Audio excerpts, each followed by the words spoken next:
there everyone, this is Phantom Games, and welcome to a brand new mod overview. So this is going to be the Color Sliders mod by the Pancake One, and to start off, this is installed like basically any other mod, though I'm going to link you to the Patreon link so that you can see how it is. I just instruct you guys to make a separate folder for all your little things like the hair, the clothing, etc, etc. But if you really need detailed instructions, the Pancake One on their Patreon has it there. This is currently in early access, but you can actually, like, I think you're going to be able to download it. It's going to be accessible to the public because some of the other mods on there is, you know, pretty much free. It was free before, like, when I was downloading stuff, so I would say check it out. But yeah, like, so this lovely young lady is sporting the latest in this damn mod. So, to start it off with, this isn't her natural hair color. The way that this mod functions, it functions like the makeup in the game. So you're gonna need to, like, actually transfer color to color. So I pre-made this color, and then I made a little swatch so that I can click onto it and swap, you know, kind of transfer it over to the next hair. So you can see right here, her hair is pink. Genetically, her hair will always be pink because that's the way the game functions. So, like, it doesn't register the blue color as her hair color, and it doesn't function it for her kid or her. So, that's why she looks like this here. But you can change that pretty easily by clicking onto the hair, go down here, like, you know how, like, okay, so the way the hair would function is you click up here to pick your hair, and then you can adjust with these. So, to fix her hair situation where it's pink here, basically what you gotta do is click onto the pre-made color you made, and there you go. That's her hair color.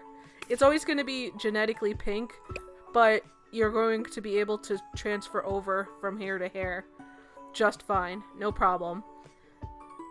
This functions for the clothing as well, and the jewelry and glasses and all sorts of stuff.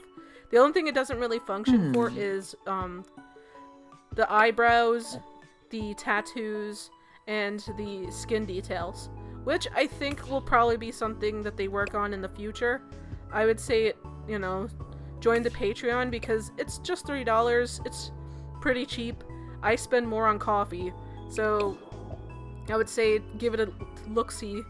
Also, like, I absolutely adore the idea of being able to customize all your outfits in the future, which they said that they were going to be making a tool to make it so that you can use CC with this. So I'm hoping it's going to be also from Maxis Match to Alpha, but I mean, there's a chance that it might just be Maxis Match, which would be good for Maxis Match because I don't really use the Maxis Match stuff too much unless I really like it. Some of the Maxis Match stuff is good, some of it isn't. I mean, some of the older stuff isn't too great. I don't like some of these outfits, but you can make these actually pretty nice looking.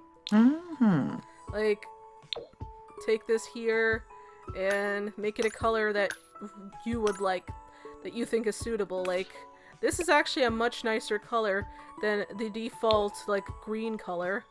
And, like, you take that and you screw around with that a little bit and go right here. Oop.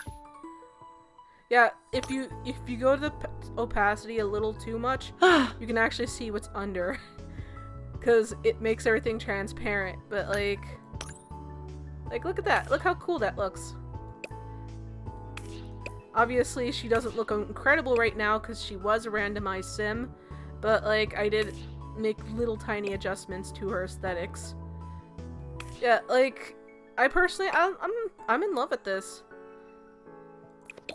And if you guys want to, like, mess around with accessories, that's also not functioning at the moment, but I'm assuming they're going to work on that in the future. This is actually something that is pretty exciting considering the fact that The Sims 4 has always been a game that you can customize completely, but they've never had the option for picking your own color for things, which overall, I know that a lot of people are gonna say, like, oh, well, we had that in The Sims 3, but personally, I mean, I like the idea that some things would be brought from The Sims 3 to The Sims 4, and other things I didn't like very much. Like, I know a lot of people probably are gonna hate me for this, but I didn't think that the whole open world thing was necessary. I felt like it kinda just made the game slow.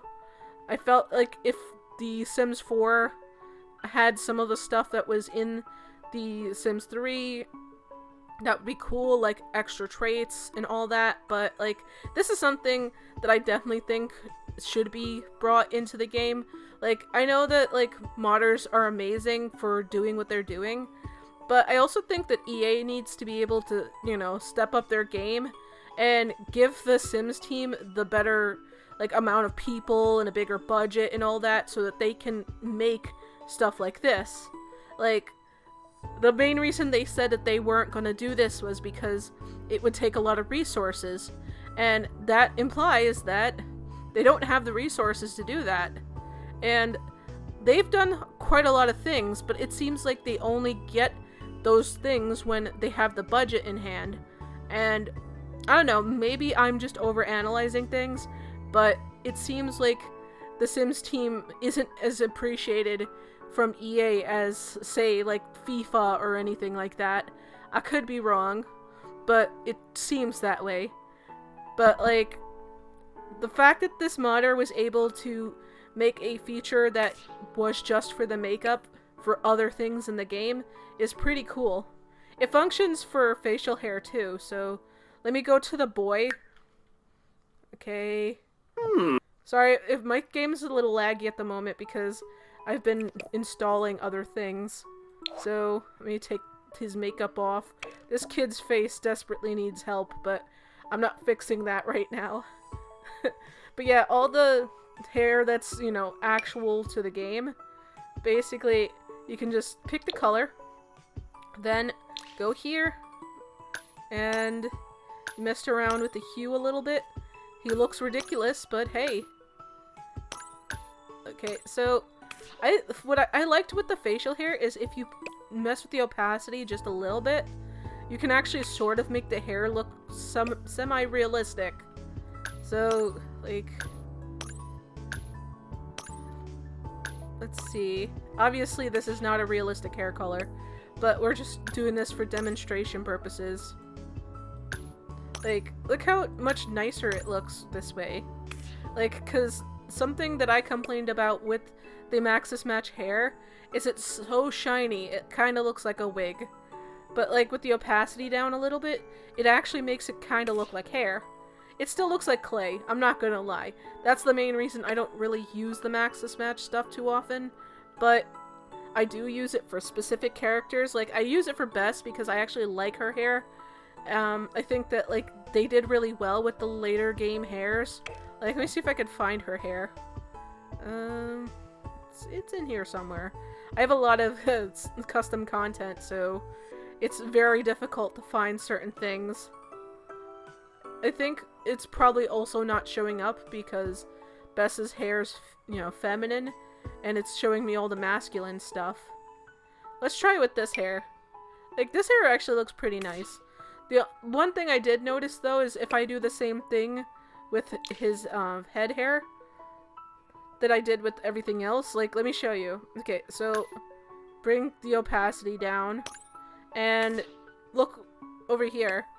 I guess this is just something you don't see with the hair in-game because of the colors that they naturally are, but there's undertones into the hair. I think it's to make the hair look more lush and rich, but it also kind of makes it look weird when you bring this down. So I guess, like, they would have to rework some of the hairs if they were to do this. Like, probably, like I said, they're gonna need, like, a big team to work on this. Overall, I think that, like, some of these later game hairs do actually look pretty nice. Like, look how nice and lush that looks. The only thing is, like I said, it's like it's just a little too shiny. Oh yeah, that's another thing that potentially happens when you're doing that. You gotta make sure you're clicking onto that when you're doing that, and just click onto this. Sometimes, like, it takes clicking onto another item to function with the hair. But yeah, like, so you do this, and you mess around with that, you mess with that, you mess with the saturation, and look at that. Like, look how cool that looks. Yeah, some of the hairs look super cool. I liked doing this with the, I keep on forgetting, because, like, this is where you would do it with the makeup, but you have to go up here for the hair, and, like, you can use this to darken the hair, so you can have dark brown hair that actually looks like dark brown hair. So, like, bring down the saturation a little bit, and bring down the darkness, and there. Like, it's dark, but it's still brown. And that to me looks pretty damn cool. What can I say?